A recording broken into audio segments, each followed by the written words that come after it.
जी भास्कर, हर खबर घर तक।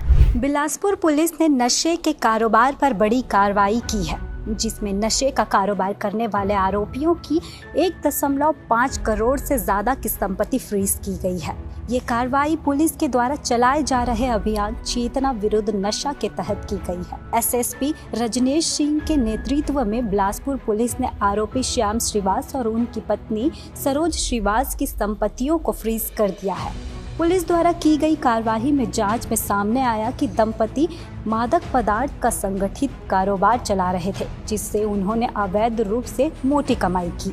इस आय से उन्होंने ढाबा, फर्नीचर और घरेलू उपकरणों जैसी संपत्तियां अर्जित की थी। जांच में जब्त की गई संपत्तियों में ग्राम पांड में स्थित 20 डिसमिल कृषि भूमि, ढाबा भवन, 2 आइसक्रीम फ्रीजर समेत अन्य सामान शामिल है। इन संपत्तियों को एनडीपीसी एक्ट के तहत फ्रीज कर विशेष न्यायालय को पुष्टि के लिए भेज दिया गया है।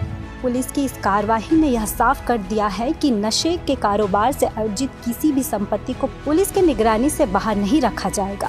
आपको बता दें, अब तक बिलासपुर पुलिस ने 15 आरोपियों की 5.5 करोड़ की संपत्तियां फ्रीज कर न्यायालय को भेज दी गई है, जिसमें से 13 की संपत्तियों को वैध ठहराया गया है।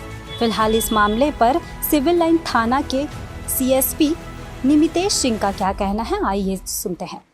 बिलासपुर पुलिस के द्वारा वित्तीय जांच करते हुए एक बड़ी कार्रवाई की गई, जिसमें करीब 1.5 करोड़ रुपए की संपत्ति आरोपी सरोज श्रीवास एवं श्याम श्रीवास के पास से जब्त की गई है। पुलिस ने कुछ दिन पूर्व सरोज श्रीवास के विरुद्ध एनडीपीएस एक्ट की कार्रवाई की थी और जांच में यह पाया था कि करीब 1.5 करोड़ की इन्होंने संपत्ति बना ली है, जिस पर इनके पास कोई वैध आय का स्रोत नहीं है। पुलिस ने आज धारा 68F के तहत कार्रवाई करते हुए उक्त संपत्ति को फ्रीज कर साफेमा कोर्ट अंतिम निर्णय के लिए भेजा है। जी भास्कर के लिए बिलासपुर से जिया खान की रिपोर्ट।